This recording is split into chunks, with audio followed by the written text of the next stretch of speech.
Sir push और पुल,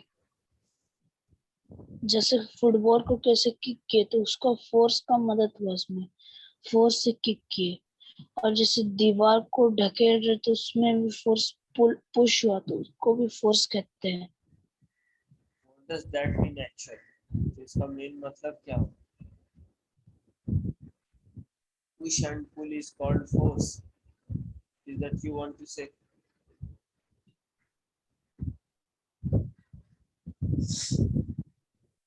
चलो ठीक है, तो पढ़ाते हैं और उसके बाद इसको समझाते हैं, ध्यान से समझना। Have you observed that a yes body? अच्छा, ये फिजिक्स कौन पढ़ाते हैं, कौन से टीचर? Sir Chandrashekhar sir. तो वो चैप्टर 3 पढ़ाना शुरू किए।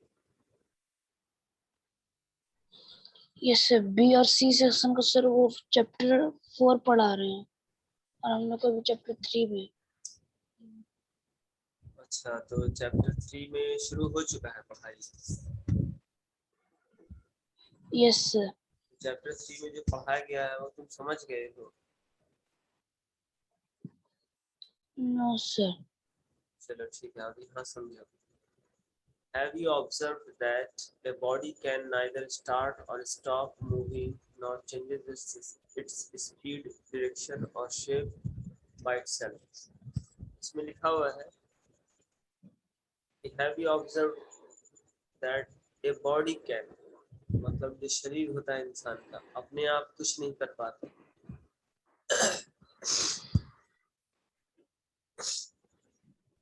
Neither it can stop nor move nor change its speed, direction or shape by itself. Body अपने आप कुछ नहीं कर पाता है, ना ही ये अपने आप को मूव कर पाता है, ना ही चेंज कर पाता है अपना स्पीड, डायरेक्शन और शेप। ऑटोमेटिकली कुछ भी नहीं होता। When you go to school in the morning, you apply force to lift your school bag and put it on your shoulders. जब बच्चे लोग सुबह स्कूल जाते हैं तो बैग को कांधे पर टांगने के लिए उसमें फोर्स लगाते हैं, ताकत। When you enter a shop or bank, you find push written on the door. You push the door to get in the pull.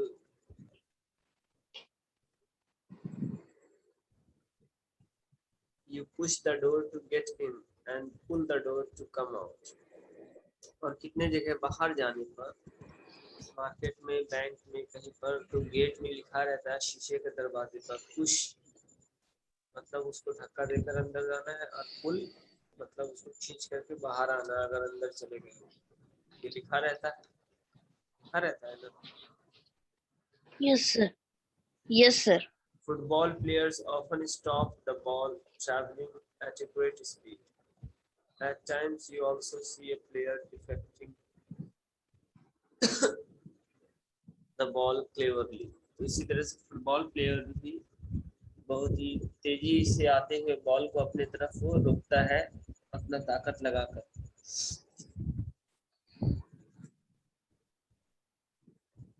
तो यहाँ एक दरवाजे का सिंबल है, ओपनिंग द डोर, दरवाजा खुल रहा है धक्का दे करके, और किकिंग द बॉल। अब पेज नंबर 40 पर।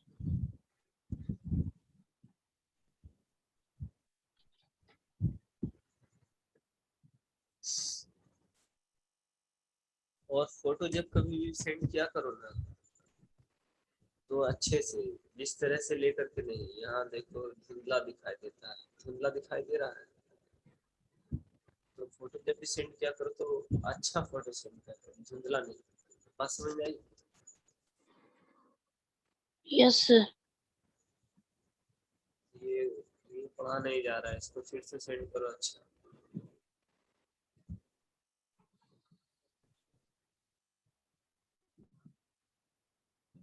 फिर से सेंड करो इस पेज को, ये पढ़ा नहीं जा रहा, ये धुंधला है। यस।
फिर से भेजो, धुंधला ही है। अरे नजदीक से लेकर साफ से भेजो ना, ये सेकंड पेज नहीं आना चाहिए। अच्छी तरह से लो और सेंड करो।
चलो ठीक है।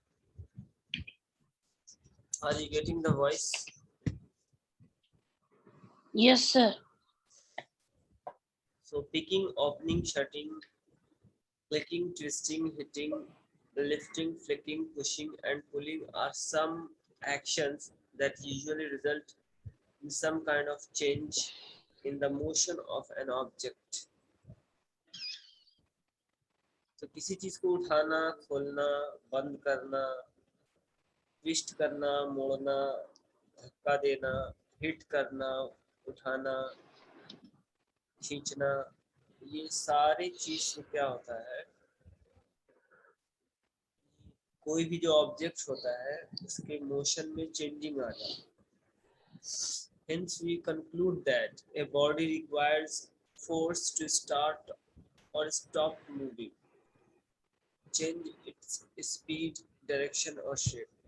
तो किसी भी बॉडी को, यहाँ पर बॉडी का मतलब शरीर नहीं, बॉडी मतलब कोई भी ऑब्जेक्ट, बात समझ रहे हो? Yes, sir. बॉडी मतलब शरीर नहीं, बदन नहीं, बॉडी मतलब कोई भी ऑब्जेक्ट। जैसे बॉल है तो बॉल एक ऑब्जेक्ट है, वो उसको भी बॉडी बोला जाएगा। दरवाजा, कोई खींचने वाला चीज, बैग, कुछ भी चीज हो, तो कोई भी चीज जो है फिजिक्स के भाषा में उसे बॉडी बोला जाता है। और बायोलॉजी में होता है बॉडी का मतलब शरीर, बदन। ठीक है? Yes, sir. यहाँ बॉडी का मतलब कोई चीज, कोई ऑब्जेक्ट। तो हम लोग जितना भी कोई सामान सब छूते हैं, उठाते हैं, पकड़ते हैं, तो वो सब में फोर्स लगता है।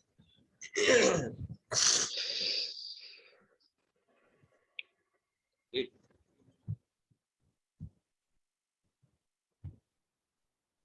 in simple terms, we can define force as a pull or push acting on a body which tends to change its state of rest or motion, or the speed or direction of motion, or its shape or size। तो simple भाषा में यहाँ समझाया गया है कि force जो है किसी भी चीज को रियल में खींचना या धक्का देना होता है। इसके वजह से उस ऑब्जेक्ट के, उस बॉडी के मोशन में चेंजेस आ जाता है। बॉल अगर चल रहा है लुढ़क कर करके, उसको हाथ से रोकेंगे या पैर से रोकेंगे तो वो रुक जाएगा, तो उसका रुकना बंद हो जाएगा। तो इस तरह से जो है किसी भी बॉडी के मोशन में चेंजेस आ जाता है। The state of motion of an object is described by its speed and direction of motion.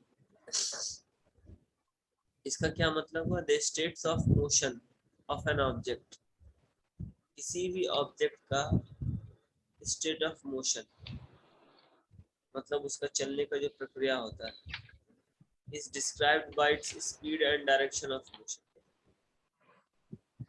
तो वो डिस्क्राइब किया जाता है उसके स्पीड और डायरेक्शन ऑफ मोशन, वो किस डायरेक्शन में जा रहा है उसके मोशन के आधार पर। When the speed of the body is zero, अगर कोई चीज है जिसका स्पीड 0 है, it is considered to be in the state of rest, तो वो उसको स्टेट ऑफ रेस्ट समझा जाएगा। ध्यान से सुनो तभी समझ में आएगा, वरना नहीं आएगा। तुम्हारे लिए हिंदी भी बोल रहे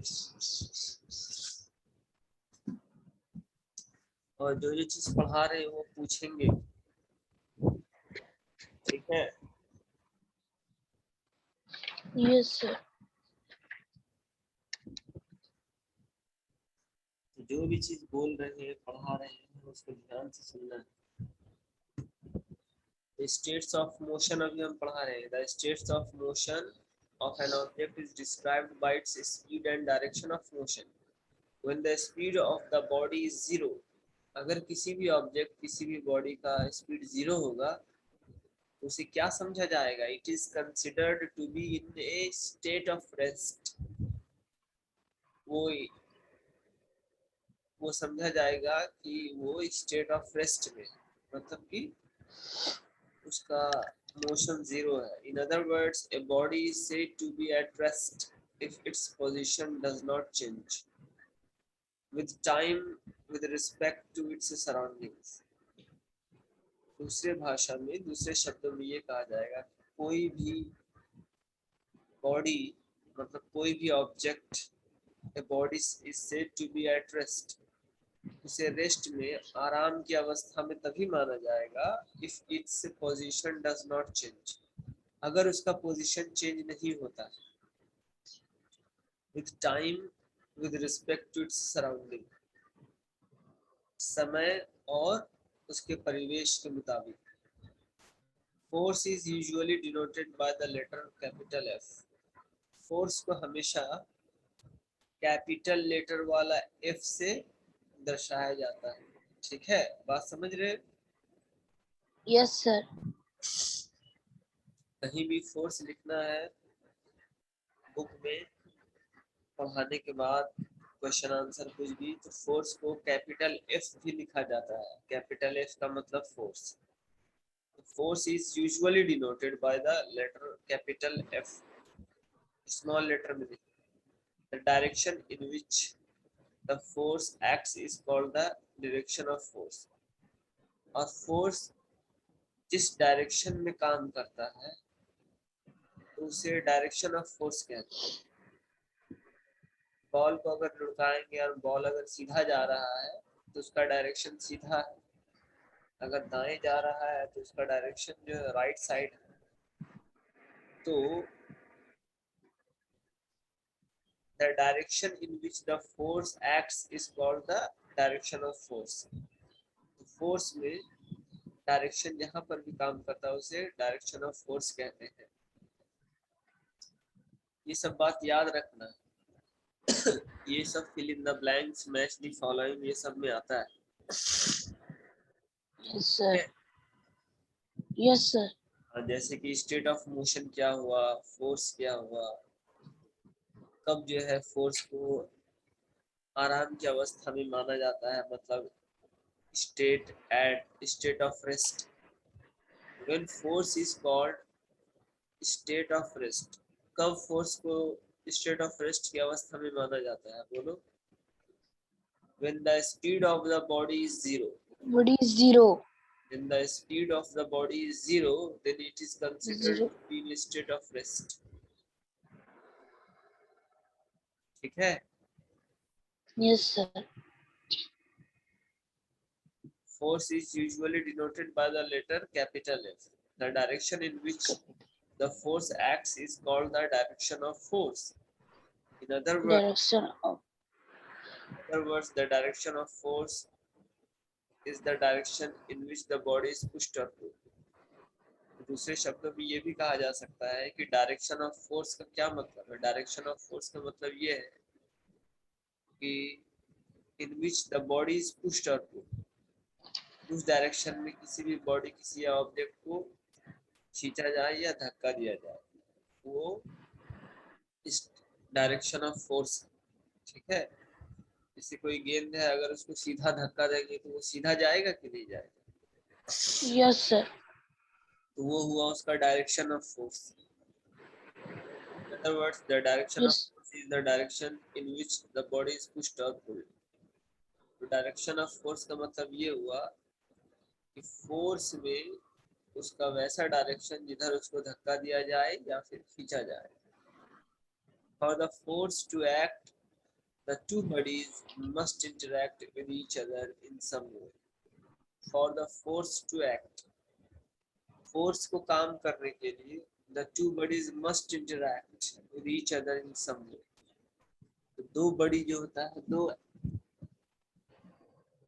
दो ऑब्जेक्ट को हमेशा काम करना पड़ता है. जैसे कि बॉल है, तो बॉल खुद ब खुद अपने से आगे नहीं बढ़ जाएगा. जब तक उसको धक्का नहीं दोगे तब तक वो आगे नहीं बढ़ेगा, है कि नहीं.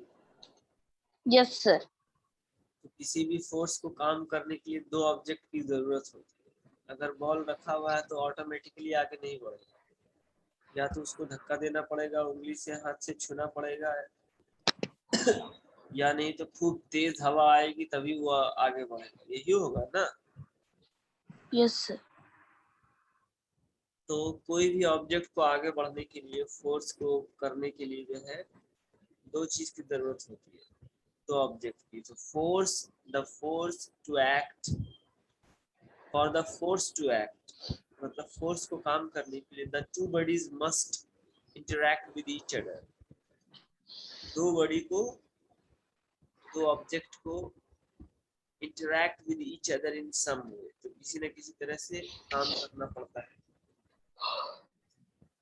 फॉर एग्जाम्पल के तौर पर द डोर ऑफ एन अलमीरा. जैसे अलमीरा का दरवाजा वो ऑटोमेटिकली नहीं खुलेगा. अलमीरा का दरवाजा ऑटोमेटिकली खुलता है? No sir. तो उसके लिए खुलना पड़ता है. उसके लिए इसको फोर्स लगाना पड़ेगा. फोर्स लगाना पड़ता. तो यहाँ पर दो चीज का इंटरेक्शन हुआ ना. Yes sir. एक इंसान के हाथ का और फिर वो अलमीरा का दरवाजा.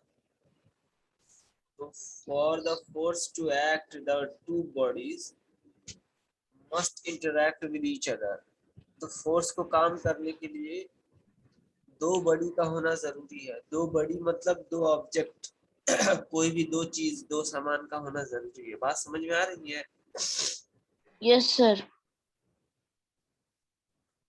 For example, the door of an almirah will not open on its own. Only when we apply force to pull it, it will open. Hence, an interaction between the objects is necessary for force to be effective. तो कोई भी force तभी काम करेगा जब तक कि कोई दूसरा ऑब्जेक्ट वहां पर नहीं. जब तक कोई दूसरा ऑब्जेक्ट नहीं, वो काम कर ही नहीं सकता है किसी भी हाल में. अलमीरा को अगर ऐसे ही दरवाजा नहीं खोला जाए तो वो जिंदगी भर दरवाजा ऑटोमेटिकली कभी भी नहीं खुलेगा जब तक कि उसको नहीं खोला जाए. तो फोर्स को काम करने के लिए कितने बॉडी की जरूरत होती है? दो बॉडी की एटलीस्ट. दो बॉडी. हाँ, दो बॉडी मतलब दो कोई भी ऑब्जेक्ट. ठीक है. Yes sir. मतलब जिस चीज को खोलना है एक तो उसका होना जरूरी है, और फिर उसको जो खोलेगा एक उसका होना जरूरी है. अब उसे कोई भी खोले, अब उसे कोई इंसान खोले या फिर कोई मशीन खोले. बात समझ में आ रही है? Yes, sir. तो फोर्स को होने के लिए हमेशा दो ऑब्जेक्ट का जरूरत है. Some examples of push or pull that we see in our daily life are listed below. तो कुछ एग्जाम्पल जो हम लोग के रोज के जीवन में यूज होता है फोर्स का, वो यहाँ दिया हुआ है. यहाँ पर two chums pulling the rope with enough force in a tug of war game. रस्सी खींचने वाला एक गेम होता है टग ऑफ वॉर, जिसमें दोनों तरफ रस्सी खींचा जाता है. Yes, sir. तो उसमें भी फोर्स का यूज होता है टग ऑफ वॉर में. जितना पार्टिसिपेंट्स एक साइड में होता है वही सेम पार्टिसिपेंट्स उस साइड में होगा. अगर इधर एक होगा तो उधर एक, और फिर दोनों को रस्सी खींचना है, तो उसे टग ऑफ वॉर कहते हैं. उस गेम का नाम है. तो उसमें क्या होता है, फोर्स का यूज होता है.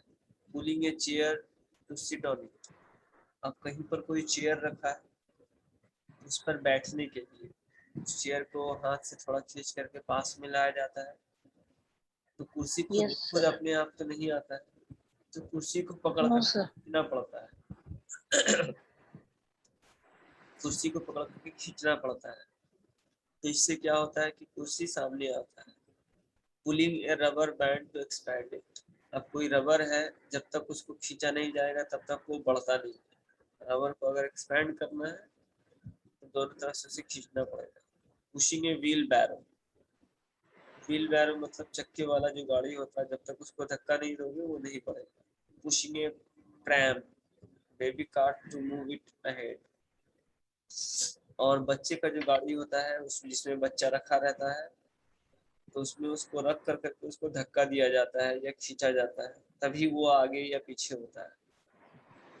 Pushing a refrigerator door to close it. और फ्रिज का दरवाजा, रेफ्रिजरेटर का दरवाजा, जब तक उसको धक्का नहीं देंगे, खींचेंगे नहीं, तब तक वो खुलेगा नहीं. तो इतना सारा एग्जाम्पल है फोर्स का. सम एग्जाम्पल्स ऑफ पुश और pull that we see in our daily life. तो ये सब एग्जाम में शॉर्ट क्वेश्चन आंसर में आ सकता है. Give some example of push और पुल. समझ रहे हो बात को?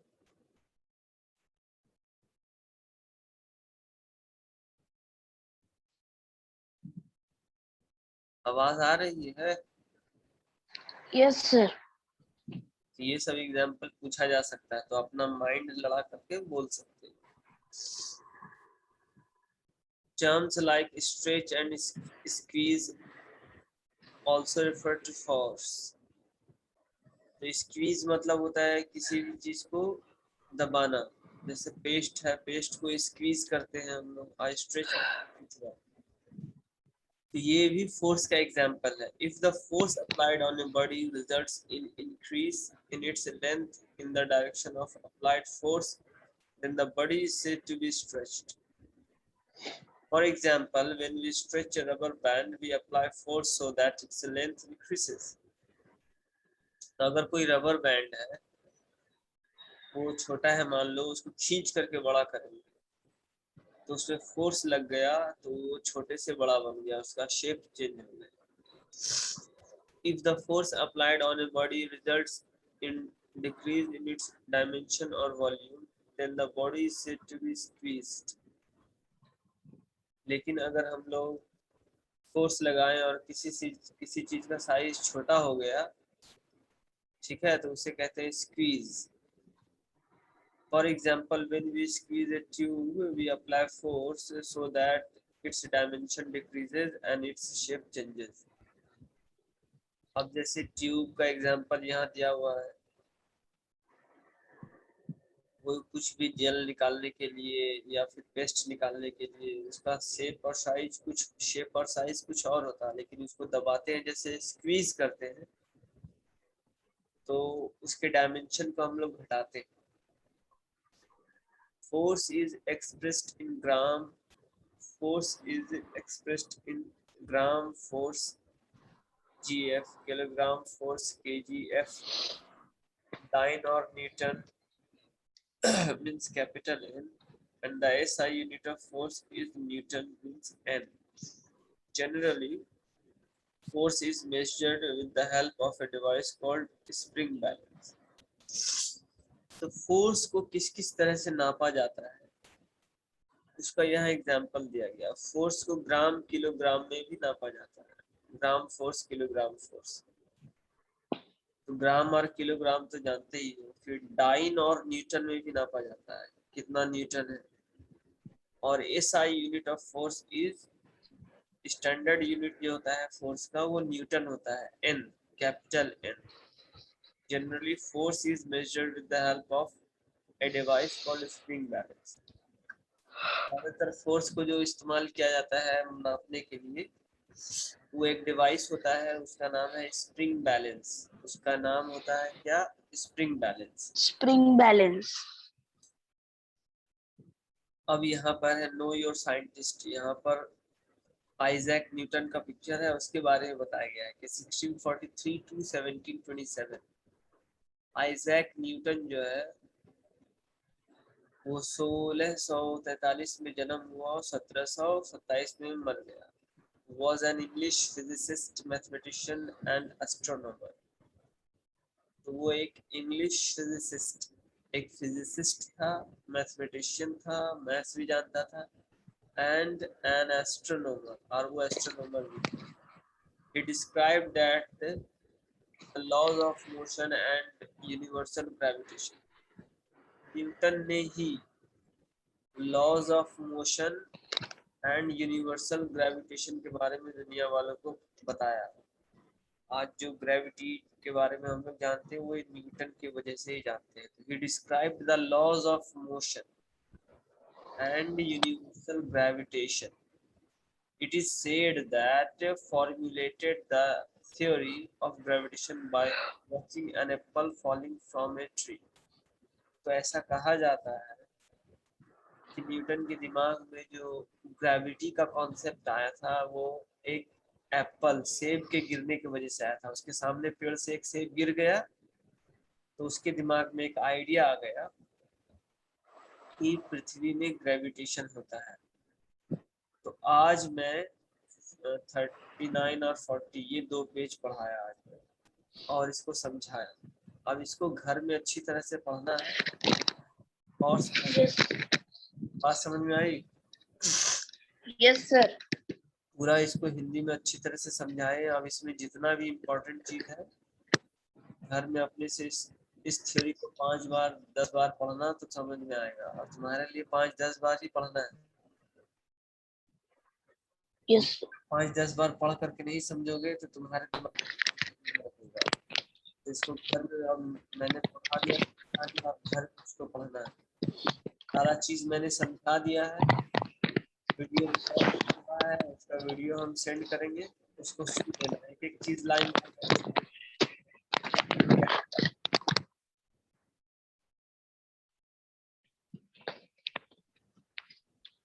अरे बोलो, ठीक है? बात समझ में आई? Yes sir. इतना लेट से रिप्लाई करते। चलो अब केमिस्ट्री का भेजो, ऐसे ही 2 पेज केमिस्ट्री का भेजो, half yearly new chapter half yearly का। ऐसे ही 2 पेज केमिस्ट्री का भेजो। Send the chemistry photos like that only.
और न्यू चैप्टर सेंड करना है ना।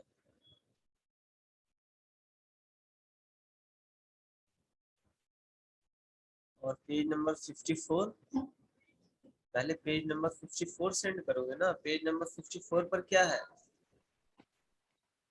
सर पेज नंबर 54 तो सेंड कर दिया।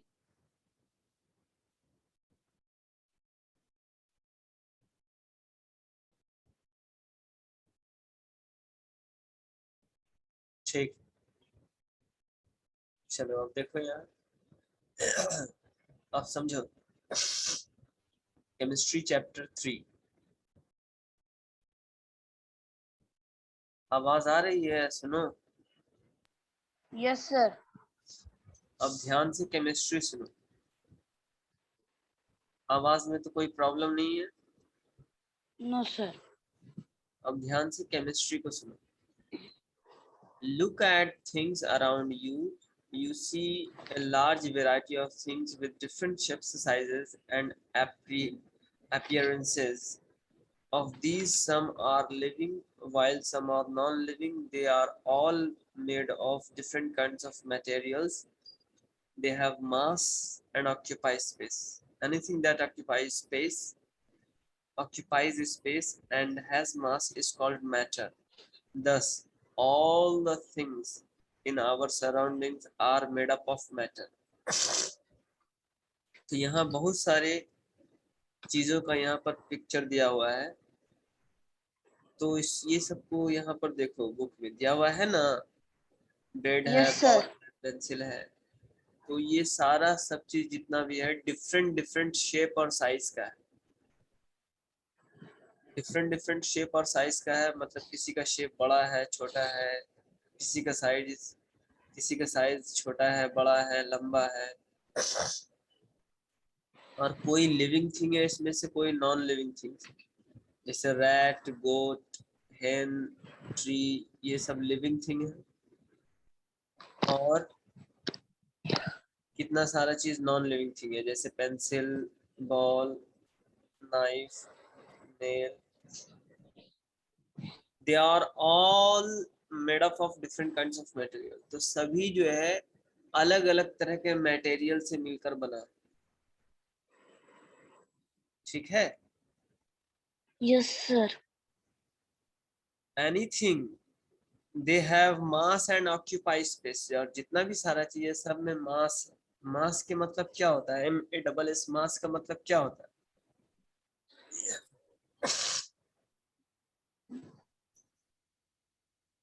मास के मतलब क्या होता है? अरे नहीं पता है तो बोलो सीधा नहीं मालूम है, हम समझाएंगे। Sir I don't know.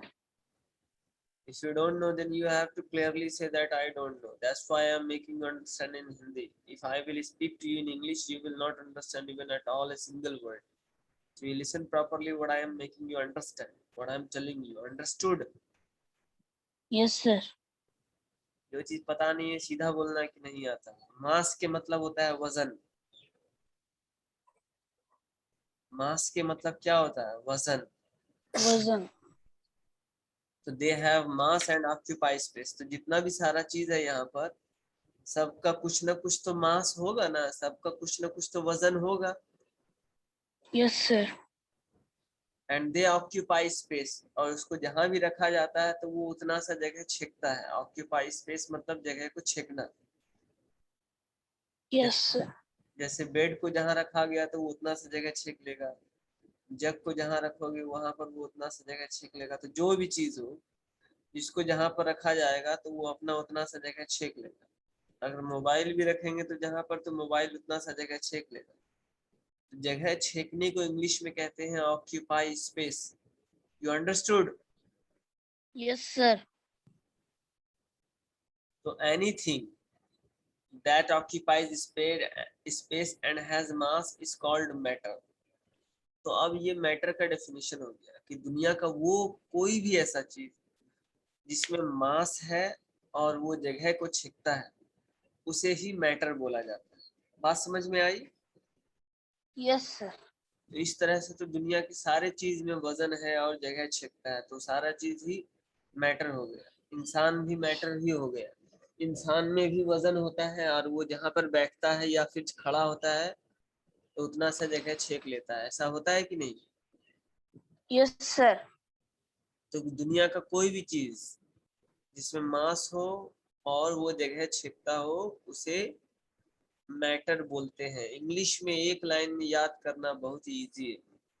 अगर हम पूछें कभी भी या कोई भी पूछे what is matter, what do you yes sir. Understand by matter, तो एक लाइन का आंसर बोलना है। यहाँ लिखा हुआ है एनीथिंग दैट ऑक्यूपाइज स्पेस, मतलब कोई भी चीज जो जगह को छेकता है, एंड हैज मास, और जिसमें मास हो मतलब वजन हो, तो उसे मैटर कहते हैं, is called matter. Anything that has mass or occupies space is called matter. Anything that occupies space and has mass it's is called. called matter. बात समझ में आई मैटर का definition? Yes sir. Anything that occupies space and has mass is called matter. तो दुनिया का वैसा चीज जिसमें anything that have mass and occupies space mass and called matter. Matter. दुनिया का वैसा चीज जो जगह छेकता हो और जिसमें मास हो उसे मैटर कहते हैं। तो मैटर का डेफिनेशन याद हो गया। Yes sir. तो 10 all the things in our surroundings are made up of matter. तो हम लोगों के चारों तरफ घर में जो भी चीज जितना भी चीज है दिखाई देता है मेड अप ऑफ मैटर, वो सभी मैटर से बना है। ठीक है। Yes sir. अब मैटर के बारे में और डिटेल से यहाँ समझाया गया, वो तो डेफिनेशन को समझाएं। अब अगर कोई पूछेगा कि मैटर के मतलब होता क्या है एक्चुअली में, तो कम से कम उसे समझा तो सकोगे ना। Yes sir. सिर्फ यस सर मत बोलना, यस सर वहीं पर बोलना जहाँ समझ में आ रहा है, क्योंकि बाद में हम पूछेंगे। तो मैटर का क्या होता है, मैटर का मतलब बताओ तो। सर मैटर जैसे ना ऑक्युपाई स्पेस एंड यही तुम बेवकूफ। space and has mass. All the material present in world has a matter. अरे बेवकूफ, ध्यान से बात समझो। इतना समझा रहे हैं बोल रहे हैं फिर भी बात समझ में नहीं आ रहा। अगर कोई पूछे कि मैटर का क्या मतलब होता है तो एक ही लाइन में बोलना है आसानी से। मैटर का मतलब क्या होता है कि दुनिया का वैसा कोई भी चीज, दुनिया का कोई भी चीज जिसमें वजन हो और जो जगह को छेकता हो उसे ही मैटर बोलते हैं। बात समझ में आई? Yes, sir. अगर इंग्लिश में कोई पूछे तो इंग्लिश में जवाब देना। अगर कोई पूछे व्हाट इज मैटर तो बोलना anything that occupies space and has mass is called matter. Matter. Anything that occupies space, anything, Anything. Anything के मतलब ये होता है कोई भी चीज। एनीथिंग दैट ऑक्यूपाइज स्पेस, तो दुनिया का कोई भी चीज जो जगह छेकता हो, एंड हैज मास, और जिसमें मास हो, तो उसे ही कहते हैं मैटर। क्या कहते हैं? Matter. तो इस तरह से तो घर में जितना सारा सामान है, घर के बाहर जितना सारा सामान है, सब में मास है, सब में वजन है और सब जगह छेकता है, ऑक्यूपाइज स्पेस। तो सारा चीज ही मैटर, सारा चीज मैटर का बना हुआ है। बात समझ में आई? Yes, sir. तो जब पूछे तो रुक और अटक क्यों जाते? What is matter, tell me in one line, in one sentence.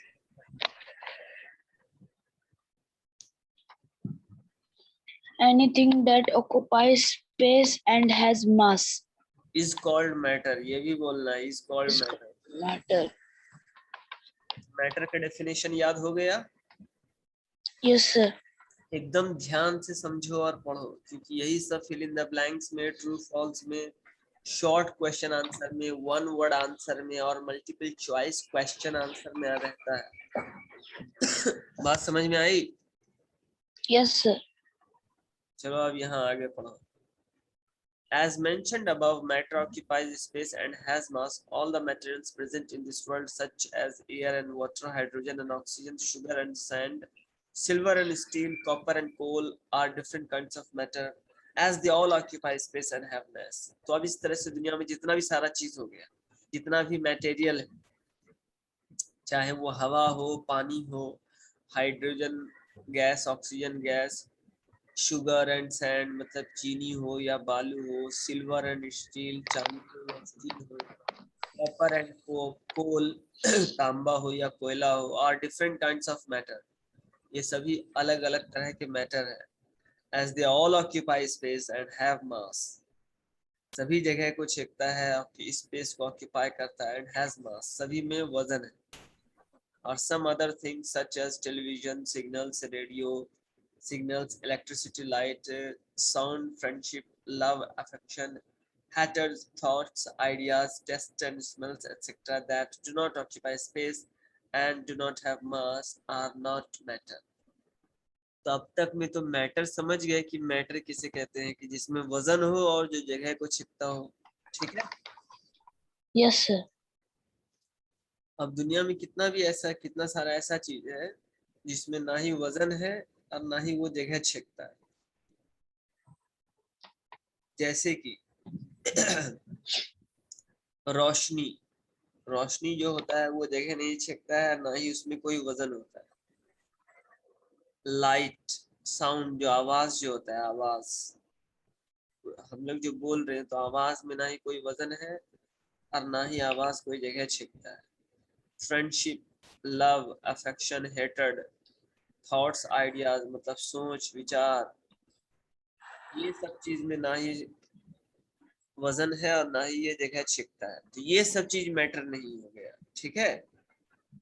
Yes sir.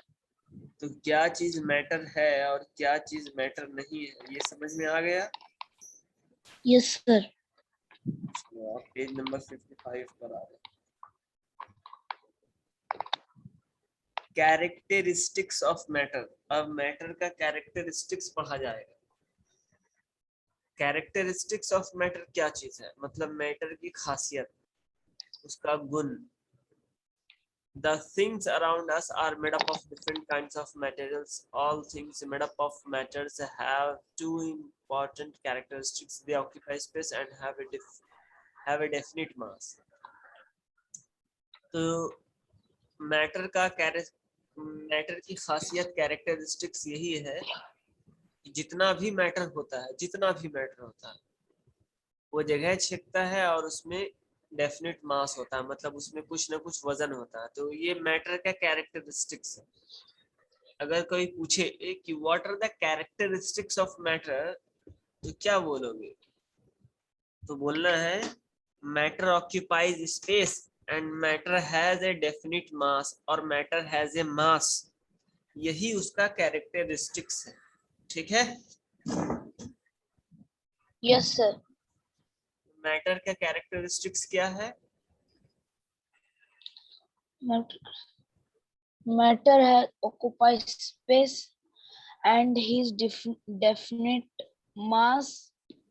बस यही दो है मैटर का कैरेक्टरिस्टिक्स, यही दो है कि ये जगह छिपता है और इसमें मास है, बस।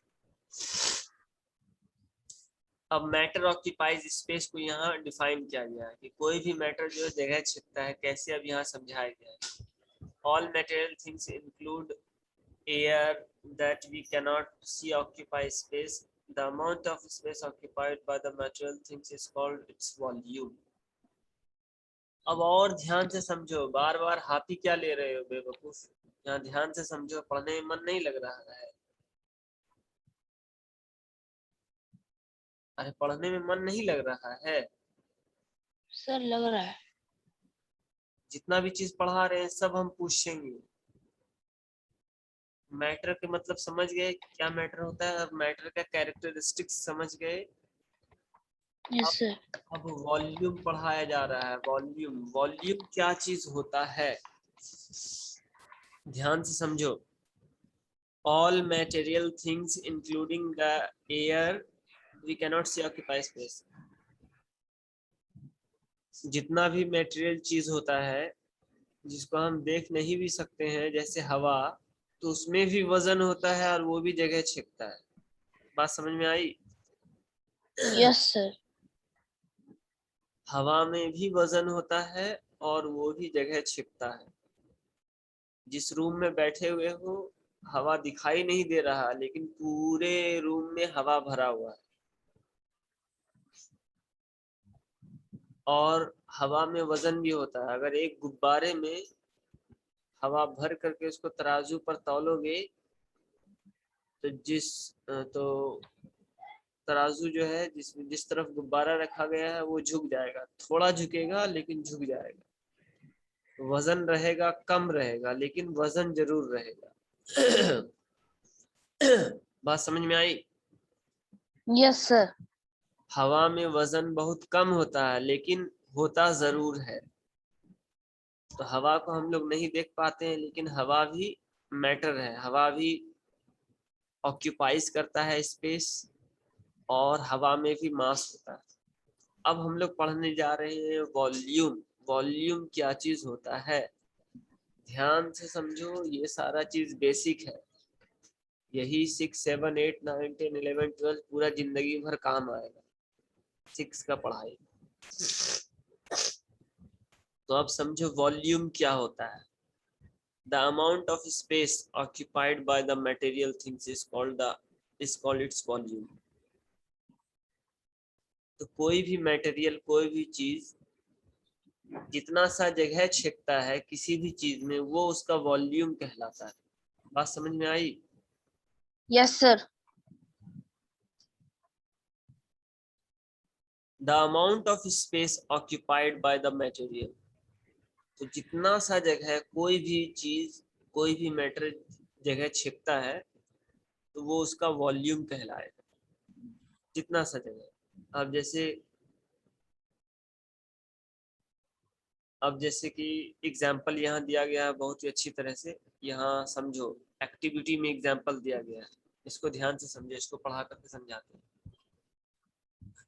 इस एक्टिविटी का एम क्या है? इस एक्टिविटी का एम है to demonstrate the matter occupies space. इस एक्टिविटी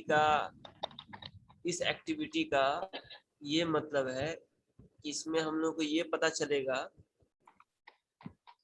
कि मैटर जगह को छेकता है। ये एक्टिविटी करने के बाद, ये एक्टिविटी क्या है? इस एक्टिविटी को करने के लिए चाहिए क्या चीज?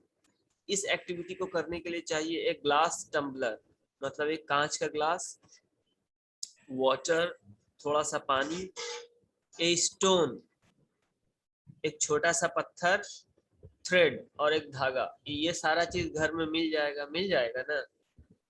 Yes sir. फिर करना क्या है? Take the glass tumbler and fill it completely with water. तो कांच के पूरे ग्लास में पानी भर देना है, फुल कर देना है। Now take a stone and tie it with the thread. अब एक छोटा सा पत्थर, उसको धागे से बांधना है। Put the stone in the tumbler gently. और एकदम धीरे धीरे से, जैसा पिक्चर में दिखाया गया है, धागा पकड़ करके उस पत्थर को पानी में डालना है धीरे से। Record your observation. तो ऐसा करने पर क्या होगा? बोलो तो क्या होगा? एक भरे हुए ग्लास में सब पानी बाहर आने लगेगा। छोटा सा पत्थर का टुकड़ा धीरे से डाला जाएगा, तो क्या हो जाएगा? पानी बाहर आने लगेगा। ठीक है? पानी। Yes sir. तो ये तो कोई भी बोल सकता है पानी बाहर आने लगेगा। ये बताओ कि पानी बाहर क्यों आ रहा है, ये बताओ। क्योंकि उस गिलास में पूरा पानी भरा हुआ है, उसमें ना पत्थर के लिए जगह नहीं है। उसमें पत्थर के लिए जगह नहीं है, तो इसका मतलब क्या हुआ कि पत्थर अंदर जाने के बाद वो अपना जगह बनाया। Yes sir. उसको अपना जगह मिल नहीं रहा था, इसी वजह से पानी को धक्का दे करके बाहर निकाला। यही ना हुआ? Yes sir. तो इससे क्या पता चला? इससे यही पता चला कि कोई भी मैटर हो, कोई भी मटेरियल हो, वो जगह जरूर छेकता है। अगर जगह खाली है तो वो तो तुरंत जगह छेक लेगा। अगर जगह खाली नहीं है तो वो उसको खाली करके जगह छेकेगा। बात समझ में आई? Yes sir. अब जैसे मान लो ट्रेन में, बस में एक ही सीट है बैठने के लिए, अब वो सीट भी भरा हुआ और किसी को यहाँ पर बैठना हो तो वो कैसे बैठेगा? उसको उठाएगा तभी तो बैठेगा, या फिर वो आदमी उठेगा तभी बैठेगा। Yes sir.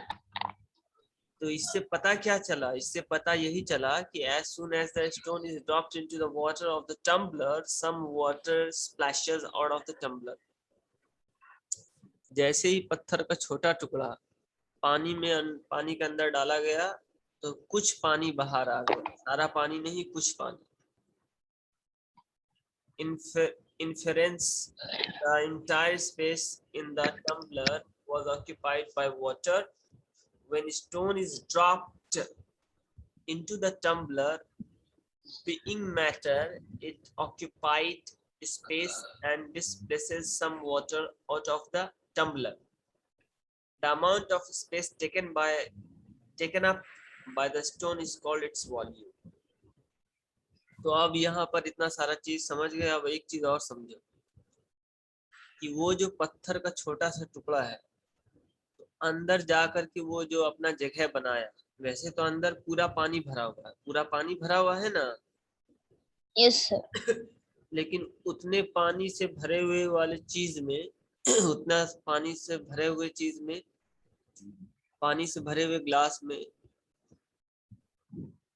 पत्थर का छोटा सा टुकड़ा जाके अपना एक जगह बनाया। तो वो जितना सा जगह बनाया, पत्थर का जितना सा जगह है, उसी को वॉल्यूम बोला गया। उसी को क्या बोला गया? वॉल्यूम। वॉल्यूम। तो यही इसी को वॉल्यूम बोला जाता। तो अब वॉल्यूम समझ में आया कि वॉल्यूम क्या है? Yes sir. वॉल्यूम है जो जितना सा जगह छेकता है वो वॉल्यूम। अब पानी के अंदर पत्थर जितना सा जगह छेका तो उतना सा जगह उस पत्थर का वॉल्यूम हुआ। बात समझ में आई? Yes sir.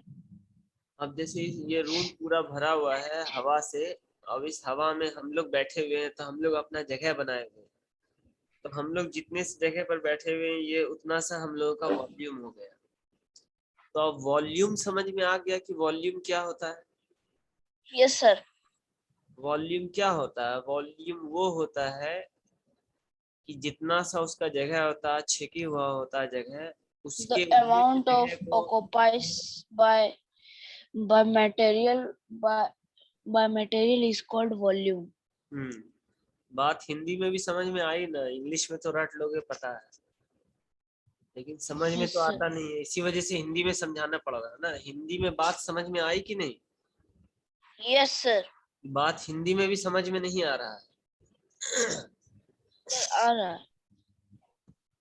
इंग्लिश में तो रटना है ही, लेकिन हिंदी समझे हुए ही नहीं रहोगे तो इंग्लिश रटा भी नहीं जाएगा, समझा भी नहीं जाएगा। तो वॉल्यूम होता क्या है एक्चुअली में? वॉल्यूम होता है किसी भी मैटर के द्वारा उसका जगह छेकना, उसका वॉल्यूम कहलाता है। ठीक है? Yes sir. तो इंग्लिश में होगा the amount of space occupied by the material. The amount of space मतलब जगह का वो टुकड़ा जो मटेरियल के द्वारा छेका जाए, ऑक्यूपाई किया जाए, उसे ही वॉल्यूम कहते हैं। तो आज तुम मैटर समझ गए, वॉल्यूम समझ गए, फोर्स समझ गए, डायरेक्शन ऑफ फोर्स समझ गए, स्टेट्स ऑफ मैटर समझ गए। ये दो चीज इतना सा समझ गए। Yes sir. अब यहाँ मास समझो। मास क्या होता है? मास का मतलब वजन होता है। वजन तो समझ ही गए, बता ही Yes चुके sir. हैं। तो अब और समझो आगे कि मास। इस पेज को पढ़ा करके रुकते हैं। All material things, including the air that we cannot see, contain an amount of matter in it. This is known as its mass. All material things, including air that we cannot see, contain an amount of matter in it. This is known as its mass. तो जितना भी material चीज है, यहाँ तक कि हवा जिसको हम लोग देख नहीं पाते, लेकिन उसमें मैटर होता है, और जो मैटर होता है तो उसमें वजन होता है, तो उसी के वजन को मास कहते हैं। बस सीधा सा समझो कि वजन को ही मास बोला जाता है। अब उसके लिए यहाँ एक एक्टिविटी दिया गया है, उसको पढ़ते हैं और समझाते हैं। To demonstrate that air has mass, हवा में वजन होता है, उसको दिखाने के लिए ये एक्टिविटी किया जा रहा है। इसमें चाहिए क्या क्या चीज? ए डिफ्लेटेड फुटबॉल, मतलब एक ऐसा फुटबॉल जिसका हवा निकला हुआ हो। ए बीम बैलेंस, और एक बीम बैलेंस मतलब तराजू, प्लास्टिक बैग एंड सैंड, एक प्लास्टिक का थैला और एक बालू चाहिए। Take the deflated football and inflate it by pumping air into it as much as you can. सबसे पहली बात, जिस फुटबॉल का हवा निकला हुआ है उसमें हवा भरना है। Suspend the inflated football to the one end and of the balance, and on other end suspend the plastic bag. तो अब जो है उसके हवा को निकालना है, सस्पेंड करना है। Put sand into the bag so as to make its balance with the inflated ball and make the beam horizontal. Now release air from the football. Record your observations. फिर उसके बाद उसका हवा निकाल देना है। तो उससे क्या होगा? जिधर हवा निकल जाएगा तो जिस प्लास्टिक के बैग में सैंड है, बालू है, वो झुक जाएगा। As soon as the football becomes deflated, the beam tilts towards the plastic bags. जैसे ही हवा निकलेगा तो बीम जो है प्लास्टिक बैग की ओर झुक जाएगा। Inference, since the sand has mass, the balance remains horizontal as long as there is air in the football. However, when the football became deflated, the balance tilts towards the plastic bag. This shows that air has mass. तो जिधर हवा निकल जाएगा तो वो वाला part उठ जाएगा और जिधर बालू है वो झुक जाएगा। तो इससे ये पता चला कि हवा में भी वजन होता है, हवा में भी मास होता है। ठीक है? Yes sir. तो अब नेक्स्ट क्लास जब भी होगा तो इसके आगे का पेज नंबर पढ़ाया जाएगा। यस और सर। जितना पेज नंबर पढ़ा चुके हैं उससे हम फिर नेक्स्ट क्लास में क्वेश्चन पूछेंगे। तो तुम्हारा होमवर्क यही है कि फिजिक्स में जो भी पेज पढ़ाएं और केमिस्ट्री में जो भी पेज पढ़ाएं। सुन रहे हो?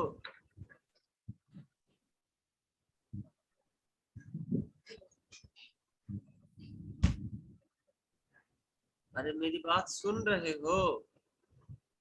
Yes sir. तो स्क्रीन ऑफ और ऑन क्यों कर रहे हो? चुपचाप से बैठ कर सुनो। नेक्स्ट क्लास जब होगा तो ये सारा चीज हम पूछेंगे। What is matter, what is mass, what is volume, सभी का डेफिनेशन याद करके रखना अच्छी तरह से। बात समझ में आई? Yes sir. और सभी को लिख करके भी रखना जितना भी इम्पोर्टेंट बात है। कैरेक्टरिस्टिक्स ऑफ मैटर लिख देना है, व्हाट इज मैटर, फिर इसके बाद what is mass, what is volume, ये सारा चीज लिखना भी है और घर में पढ़ना भी है। मेरे पढ़ाए जाने के बाद घर में पढ़ना है। और ये वीडियो यस सर। आज 1.25 घंटे का हो गया है। 1.25 घंटे का वीडियो है, इसको फिर से सुनना और समझना। और फिर इसके बाद जब नेक्स्ट क्लास होगा तो कोई और सब्जेक्ट पढ़ाया जाएगा। ठीक है? Yes sir. तो आज फिजिक्स हुआ है और केमिस्ट्री हुआ है। Yes sir. तो अब नेक्स्ट क्लास में बायोलॉजी होगा, फिर और कोई सब्जेक्ट होगा। ठीक है? Yes sir. Yes sir. तो बायोलॉजी भी अभी थोड़ा सा पढ़ा ही देते हैं, 15 मिनट। बायोलॉजी का फोटो सेंड करो तो कम से कम एक पेज, बायोलॉजी का सिर्फ एक पेज सही से लेकर तुरंत सेंड करो। यस।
सेंड कर दिया? Yes sir.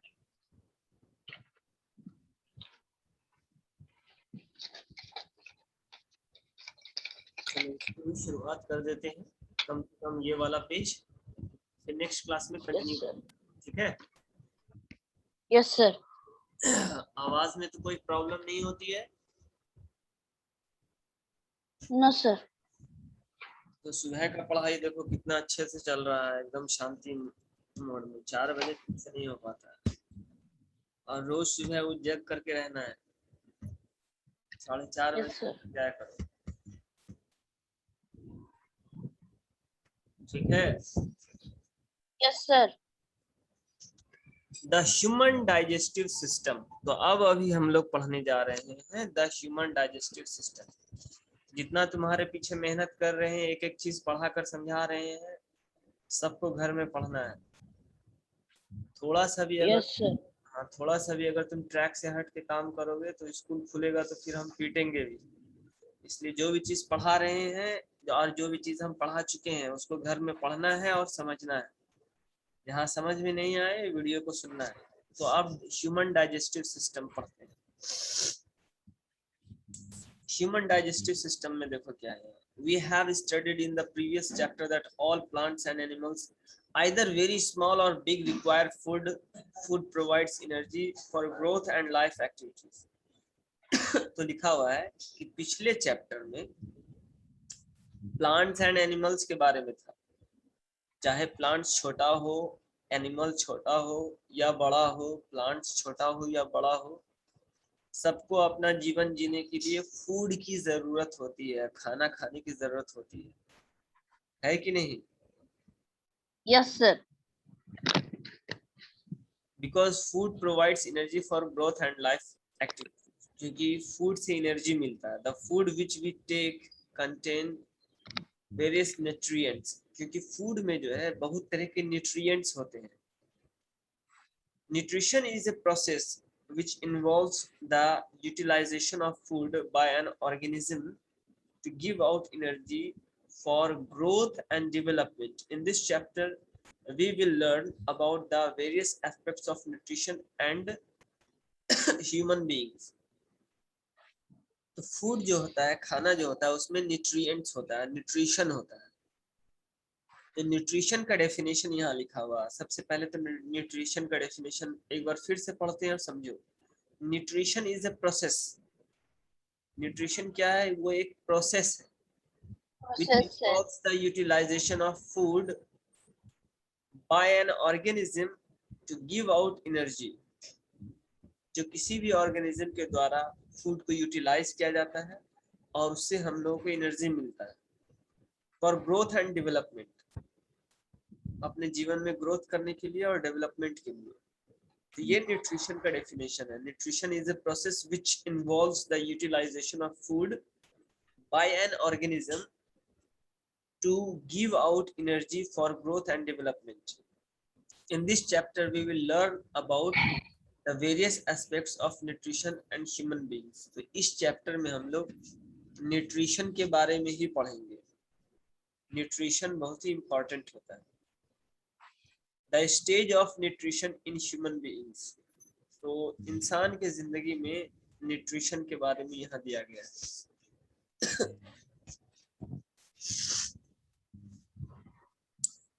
इंसान की जिंदगी में न्यूट्रिशन का स्टेज क्या है? The process of nutrition in human beings involves the following steps. इंसान के जीवन में या उसके लाइफ में the process of nutrition, nutrition का जो प्रोसेस होता है वो इतने तरह के स्टेप्स में होता है। सबसे पहला स्टेप्स क्या है? इंजेक्शन, फिर डाइजेशन, फिर एब्जॉर्प्शन, फिर एसिमिलेशन, फिर egestion. Ingestion, digestion, absorption, assimilation और egestion, the stages of nutrition. ये न्यूट्रिशन का स्टेज है। हम लोगों के शरीर में जो न्यूट्रिशन होता है इतने सारे स्टेज से होकर के गुजरता है। तो सबसे पहला है इंजेशन। तो इंजेशन क्या होता है पहले उसको समझो। It is the process of taking food into the body, मतलब खाने का शरीर के अंदर जाना, बॉडी के अंदर जाना, इसे ही इंजेशन कहते हैं। सिर्फ अंदर जाना इसे ही इंजेशन कहते हैं। जैसे कोई भी खाना खाएं और पेट के अंदर गया तो इसी को ही इंजेशन बोला जाता है। It is the process of taking food into the body.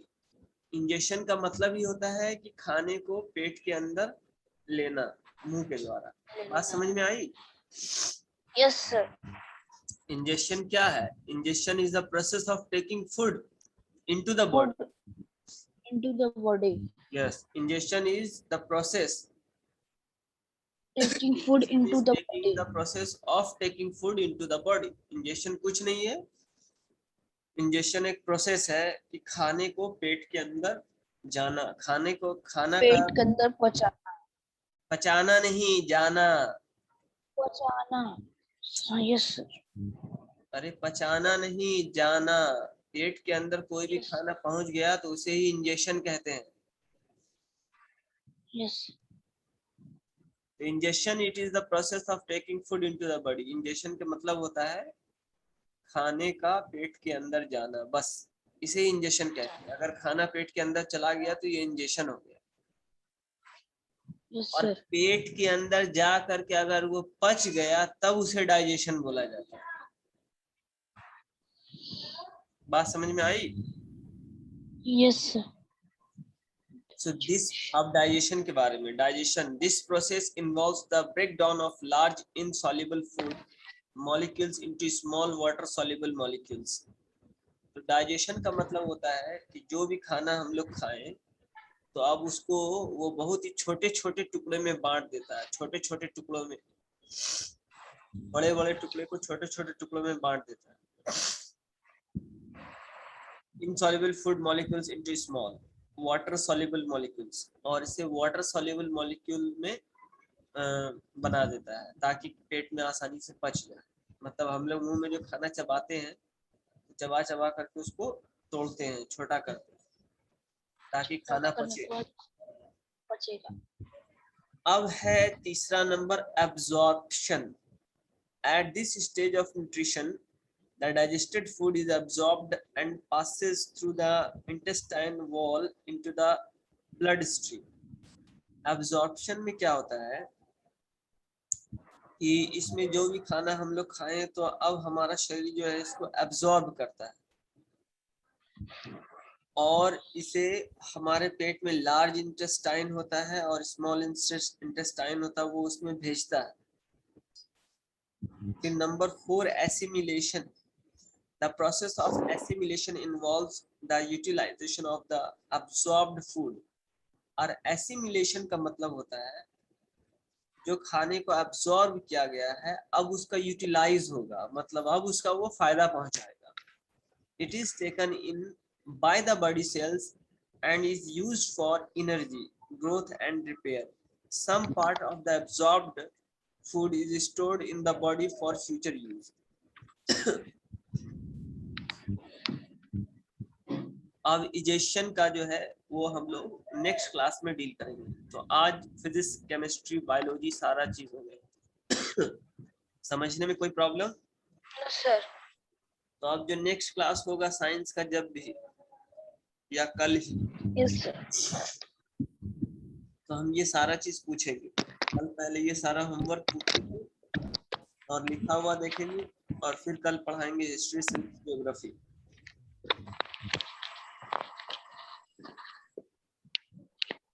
अरे बात समझ में आ रही है? Yes sir. ये जितना भी चीज पढ़ाए इसको घर में रिवीजन करना है। Yes sir. और कल हम पूछेंगे और लिख करके भी रखना है। Yes sir. सर क्या लिखेंगे? बेवकूफ, इडियट, क्या लिखेंगे? वही तो तुमको इतने देर से समझा रहे हो। उसमें जितना इम्पोर्टेंट बात है जो भी पढ़ाए हैं और समझाए हैं। यस। एकदम गधे हो, बात समझ में एकदम नहीं आता, क्या लिखेंगे?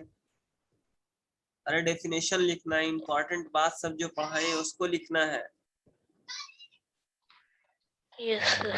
जैसे फिजिक्स में लिखना है व्हाट इज मैटर, नहीं वो तो केमिस्ट्री में है। Force, what is force, force का definition, states of force, direction of force. तो जो भी चीज इंपॉर्टेंट बताएं फिजिक्स में उसको लिखना है, केमिस्ट्री में what is matter, what is volume, what is mass,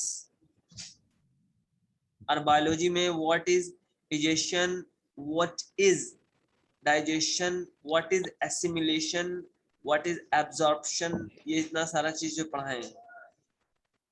yes sir. और सबको पढ़ना है और सबको लिखना है। Yes sir. जितना भी इम्पोर्टेंट बात पढ़ाए हैं थ्योरी में वो सारा बात लिखना है और समझना है, और सबका इंग्लिश का डेफिनेशन एकदम याद कर लेना है रट करके, या किसी भी तरह से जैसे भी याद करना है, चाहे दिन यस भर सर। रात भर लगे उसको याद करना है। इतना जो 1.5 घंटा हम भूखे हैं समझाए हैं तो उसका मेहनत बर्बाद नहीं जाना चाहिए। घर में अच्छी तरह से पढ़ोगे, बात समझ में आई? Yes sir. और ये क्लास का वीडियो भी अपलोड कर देंगे। यस। क्या करना होमवर्क में बताओ तो? पहले फिजिक्स का फोर्स का जो जो इम्पोर्टेंट सब चीजें उसको कॉपी में लिखना है, और जब पढ़ाए हैं उसको याद करना है। और बायोलॉजी में वही कर अरे ना, बायोलॉजी में जो जो इम्पोर्टेंट सब चीजें उसको भी लिखना, और आप जब पढ़ाए उसको याद करके आपको सुनाना है नेक्स्ट क्लास में। और केमिस्ट्री में भी वही। हाँ तो पूरा बुक नहीं लिखना है, जो पढ़ाए हैं पूरा पेज नहीं लिखना, इम्पोर्टेंट सब बात जो पढ़ाए हैं जो समझाए हैं इम्पोर्टेंट, जिस पर ज्यादा फोकस करके उसको। बात समझ में आई? Yes sir. ये नहीं यस कि सर। ये नहीं कि पूरा बुक छाप देना पकड़ कर। इम्पोर्टेंट सब बात लिखना है और उसको समझना है, फिर से पढ़ना है, यस। और फिर हम पूछेंगे। इसी वजह यस सर। से भी समझाए हैं। ठीक है। Yes sir. तो आज 1.5 घंटे का वीडियो बना है, इस 1.5 घंटे का वीडियो हम अपलोड करेंगे और फिर सेंड कर देंगे उसका लिंक, उसको एक बार सुन लेना। Yes sir. चलो ठीक है।